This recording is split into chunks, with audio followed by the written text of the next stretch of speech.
pessoas. Sou a Maria Silvia, estou aqui novamente para falar deste livro, do meu livro O Mundo na Sala de Aula. Hoje vou falar sobre o capítulo 4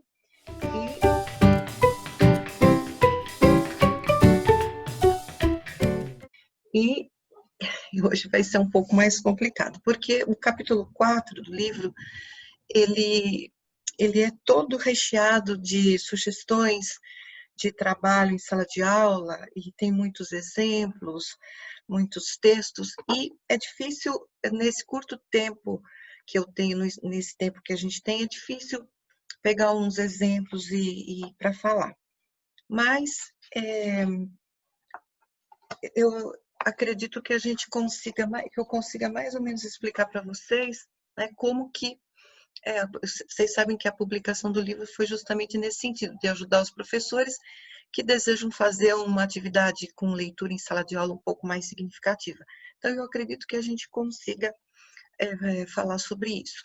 Eu queria retomar, eu tinha falado no encontro anterior a respeito de uma pesquisa que o professor Marcuski fez em livros didáticos sobre análise de textos, né? E ele fez uma classificação dessas perguntas, ele fez um levantamento em mais de 2.000 perguntas e depois ele fez uma classificação dessas perguntas. A partir dessa classificação, ele fez um gráfico que ele chamou de horizonte de compreensão. Então, eu queria nesse primeiro slide que está aí para vocês, queria falar um pouquinho desses horizontes. Então, vejam que ele colocou 5 horizontes de compreensão, sempre atrelados àquela classificação das perguntas que ele fez. Não sei se vocês lembram dos percentuais, mas enfim. O primeiro horizonte, aliás, ele chama falta de horizonte, né? Nessa falta de horizonte seria o quê? Aquela compreensão mínima, né? Que vem através das perguntas que ele chamou de cavalo branco de Napoleão, ou as perguntas cópia. Então, o aluno vai lá e copia alguma coisa do texto e fica por aí. Depois ele coloca um horizonte mínimo. O que seria esse horizonte mínimo? O horizonte mínimo seria o mínimo de compreensão que vem através das perguntas objetivas. Então, onde o aluno localiza uma informação, por exemplo, mas também é só isso. Aí ele coloca como horizonte máximo. O que ele considera horizonte máximo? Justamente as perguntas inferenciais. Então, se vocês lembram dos percentuais, nesses 2 horizontes anteriores, daria mais ou menos 70% das questões pela análise que ele fez. E as questões inferenciais eram poucas, e é isso aqui que me interessa, o horizonte máximo. Ele fala também de um horizonte problemático, que seria quando o aluno realmente dá uma interpretação pessoal, porque são aquelas perguntas subjetivas, mas ele faz, na verdade, uma leitura pessoal, não necessariamente a leitura autorizada, né? E o horizonte indevido, que ele chama, que seriam aquelas questões vale tudo ou impossíveis, que muitas vezes o aluno não consegue, então ele diz que é uma leitura indevida mesmo, porque, como ele diz, existem várias leituras no texto, mas não existem infinitas leituras. Então, é o caso, por exemplo, quando o autor está sendo irônico e o aluno não percebe que o autor quer dizer o contrário do que ele está dizendo, ele acha que realmente é aquilo que está ali. Então, esse seria o horizonte indevido. Então, pensando nesse horizonte, vejam, eu estou insistindo nesses últimos encontros que as atividades inferenciais é que são realmente as mais interessantes para fazer uma análise de texto com o aluno. E isso aqui só vem comprovar, né? E por que eu coloco as atividades intertextuais como aquelas que possibilitam as inferências? Por quê?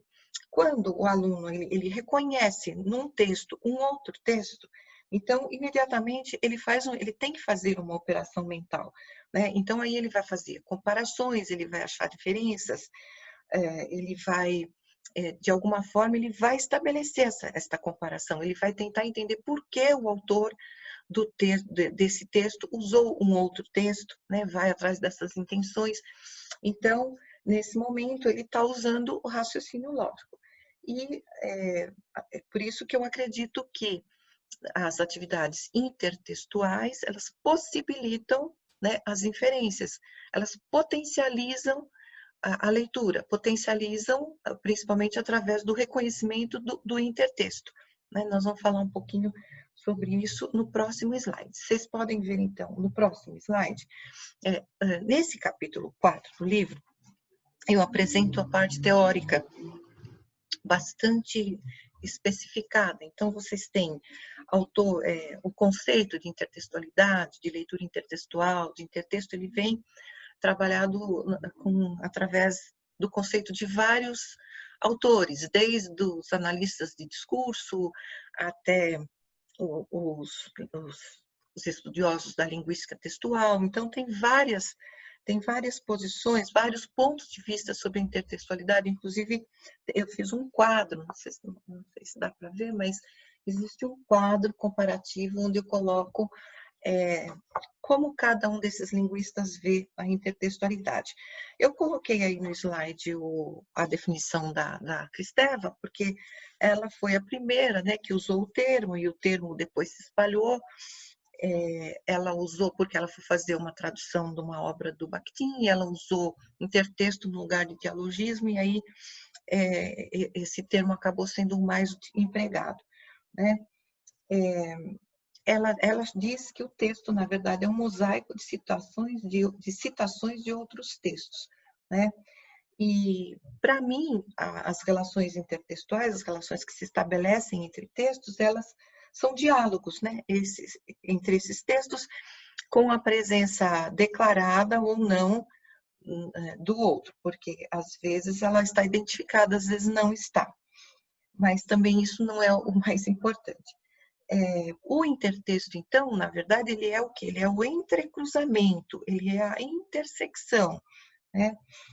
Ele é a interpenetração, né, nessas relações, né?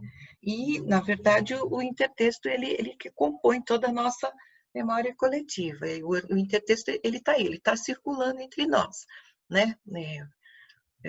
Por exemplo, você vai ler um texto do Frei Beto, por exemplo. O título do texto é um artigo de opinião, ele coloca lá: não posso respirar neste Brasil desgovernado, por exemplo.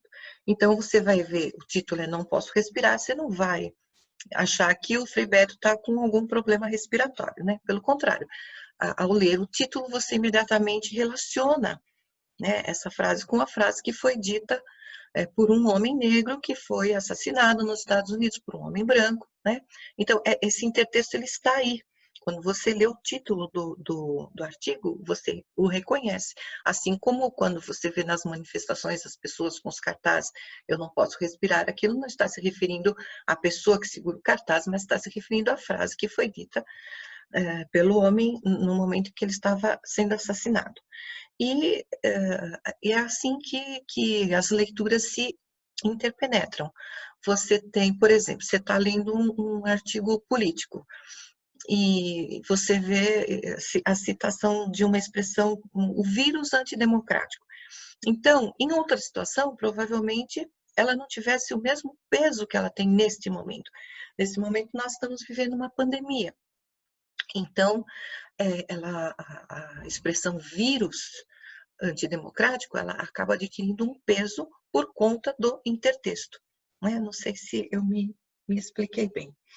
Bom, então, quando a gente pensa nessa leitura de um texto que está dentro de outro texto, você começa até a refazer o seu conceito de leitura, né? Por isso que eu coloquei que ela passa a ser uma reelaboração de uma reelaboração de significações, certo? Então, o que acontece? O leitor é que precisa fazer esse reconhecimento, né? E o que ele precisa para fazer esse reconhecimento? Ele tem que ter uma boa bagagem literária, né?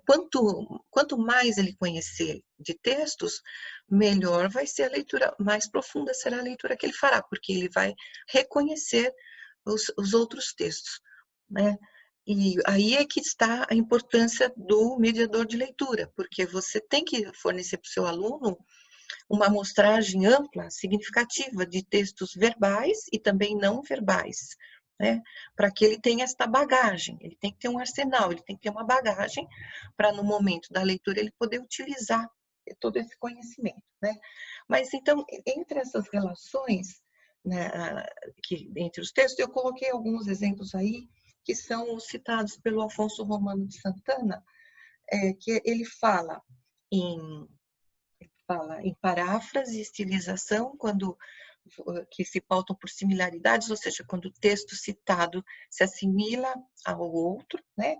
E em paródia e apropriação, quando se pautam nas diferenças. Então, segundo o Santana, ele fala que a paráfrase está baseada na imitação, né? E, aliás, se a gente pensar bem, todo conhecimento que nós temos na nosso mundo ocidental, ele veio através de paráfrase, né? Acho que é por isso que se mantém tanto, as ideologias se mantêm tanto, né? Depois ele fala da estilização, então ele diz que a paráfrase, ela seria como uma imitação, a estilização, ele diz que é uma reafirmação do conteúdo, né? E depois a paródia, ele diz que é uma deformação do conteúdo, né? Uma subversão do conteúdo, e a apropriação seria a paródia exagerada, uma radicalização da paródia, né? Então, no livro, eu coloco vários exemplos para deixar isso bem claro, né? Mas eu acredito assim, essa classificação também não é tão importante. Eu acho que mais importante que a classificação é o fenômeno em si. Até porque tem alguns casos que você não consegue, você não sabe dizer se é uma alusão, você não sabe dizer se é uma adaptação. Então, nem dá para você classificar muito bem essas relações entre os textos, né? Então, vocês têm aí no final do slide alguns exemplos, mas no livro, nesse capítulo 4, tem centenas de casos em que você pode fazer esse confronto, tá? Do texto que a gente vamos chamar de texto-fonte e o texto que está usando esse texto-fonte. Aqui eu coloco como exemplo o poema do Drummond José, né? E você pode confrontar com outro poema também, que é da Adélia Prado, que chama Agora ó José, ou com uma crônica, como tem a do Saramago, ou com uma canção, uma letra de canção do Caetano, ou ainda existe um artigo de opinião do Josias de Souza que chama Um Novo José, que é baseado, né, no poema, mas é um artigo de opinião. Um outro exemplo aqui, vocês têm o último poema do Manuel Bandeira, que pode ser confrontado com a última crônica do Fernando Sabino. Então, esses são só alguns exemplos, né, de uma lista que vocês têm no livro de mais de 100 possibilidades, né? Aqui vocês perceberam que a intertextualidade ela está se dando em textos de gêneros diferentes, né? Nós vamos então, por conta disso, eu vou falar um pouquinho. A gente já falou sobre gênero, sobre Bakhtin, mas só para vocês saberem onde está assentado esse trabalho, né? Vocês podem ver agora no slide 3. Eu coloquei aí como é que o Bakhtin vê. Ele diz que existem inúmeras e variadas esferas de atividade humana, que essas atividades se refletem no uso da língua, né? E que, de acordo com essa utilização, se criam determinados tipos relativamente estáveis, e esses tipos ele chama de gêneros, né? Os enunciados, eles acontecem, têm características próprias porque eles acontecem em situações diferentes, com necessidades diferentes, finalidades diferentes. Então, de acordo com essas necessidades, com essas finalidades, é que eles adquirem as suas características e que se configuram como, os gêneros se configuram pelo conteúdo, pelo estilo e pela construção composicional. Muito bem. Eu coloquei aí também uns agrupamentos de gênero de acordo com aqui os pesquisadores da Universidade de Genebra, que foram trazidos pela professora Roxane para nós. Eu acho que isso facilitou, mas facilitou muito o trabalho com os gêneros na sala de aula, porque você tem aí os grupos por afinidades, né? Então, para o aluno, ele sabendo a característica de cada grupo, fica bem mais fácil, né, para trabalhar com todos os, porque os gêneros são muitos, né? Então, você trabalhando com as características de agrupamentos, isso facilita bastante. Mas por que que eu estou mostrando isso? Porque depois, mais daqui a pouquinho, a gente vai falar um pouco de como se dão as relações entre os gêneros, tá? Agora eu queria só, por conta de tudo isso que a gente já falou, nós temos que rever um pouco o nosso conceito de texto. Eu preparei nesse slide alguns conceitos que eu trabalho no livro, né, que vocês têm aí. Primeiro, o conceito da professora Irene Machado. O que que ela diz? Ela diz que o texto é uma modalidade composicional, então tem tudo a ver com com a construção composicional que o Bakhtin fala, né? Ela diz que é um produto comunicativo, uma unidade de informação vinculado à vida interativa, é um signo que se constitui na fronteira do dito e do não dito, do verbal e do não verbal. Então, por que que eu estou falando sobre esses conceitos? Porque no livro, muitos exemplos que eu utilizo são exemplos de textos não verbais, tá? Então, por isso que eu estou falando. O Marcuse, gênio do Marcuse, diz que o texto é um evento comunicativo para o qual convergem ações sociais, linguísticas e comunicativas. Então, evento comunicativo, tá? É o lugar onde se dá a interação das experiências humanas, onde se dá a construção da própria experiência humana. Segundo Broncar, os textos são produtos da atividade humana em ações de linguagem que ocorrem em formações sociais para atender objetivos e intenções. Então, as características comuns vão se constituindo em modelos indexados que ele diz que estão disponíveis no intertexto. Então, como eu disse, está tudo circulando no intertexto. E essa definição, essa nova definição de texto, ela inclui outros sistemas semióticos, né? Então, aí, quando a gente fala em linguagem verbal e não verbal, a gente está falando em linguagem musical, visual, lúdica, teatral, plástica. Então, isso abre um leque imenso de trabalho na sala de aula do professor.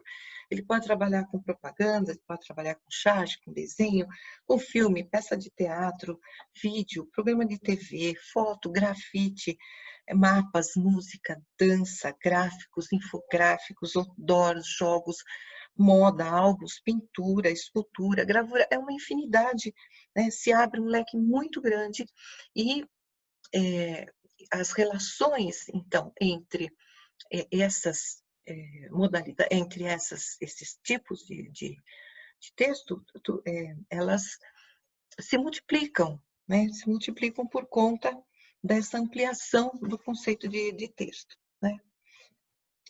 Então, como eu disse anteriormente, vou falar um pouquinho sobre as relações entre os gêneros. Então, a gente viu ali naqueles agrupamentos que cada grupo tem mais ou menos uma característica, né?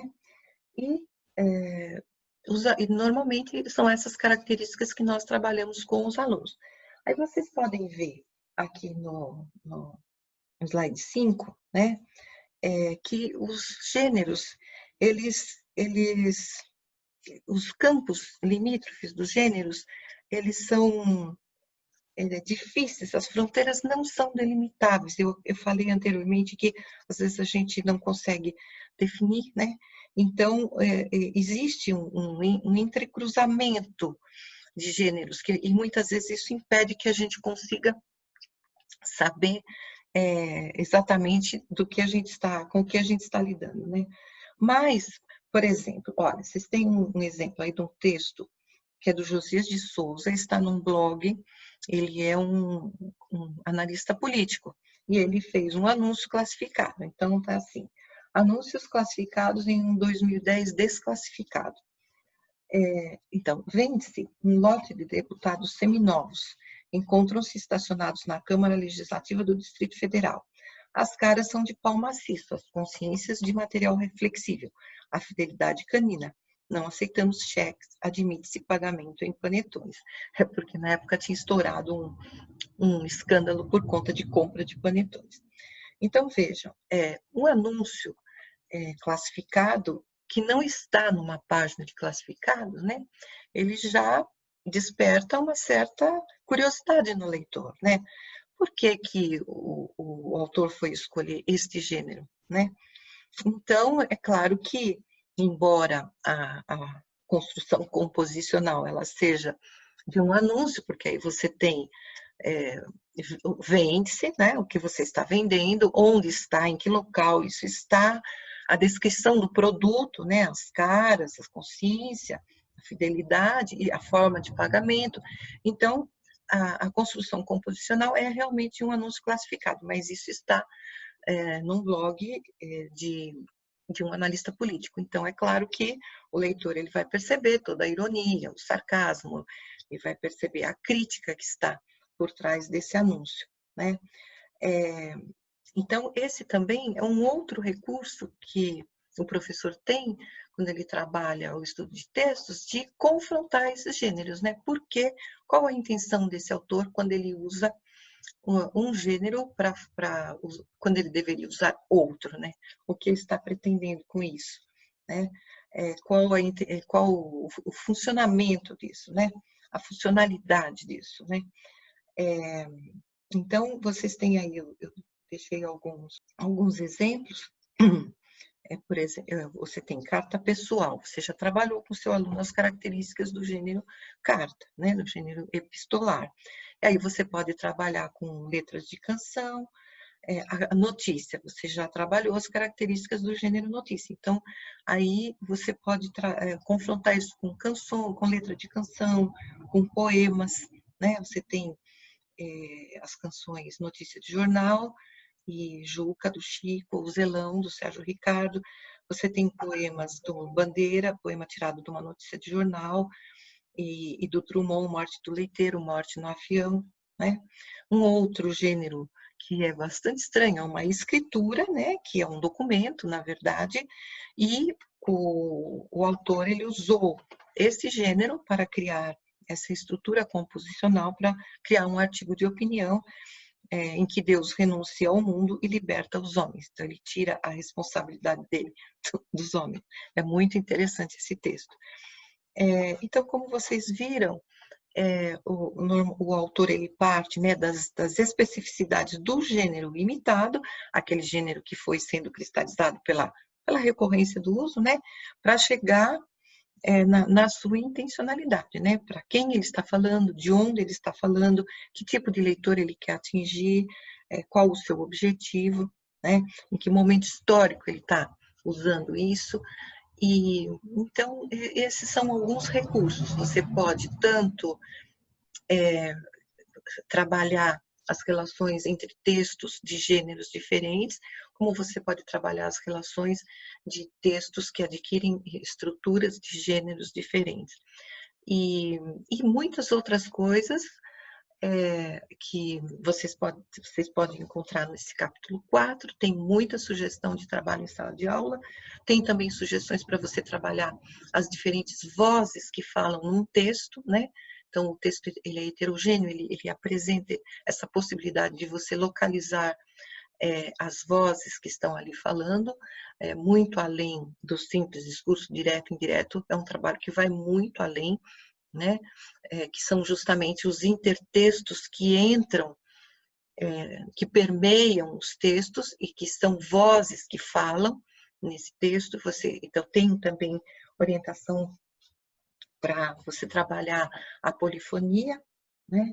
E é isso, são muitas sugestões, vocês encontram isso no capítulo 4. Hoje eu vou parar por aqui. No nosso próximo encontro eu vou falar um pouco sobre interdisciplinaridade, onde as atividades com intertextualidade podem entrar na interdisciplinaridade. Tá? Agradeço a atenção. Até a próxima.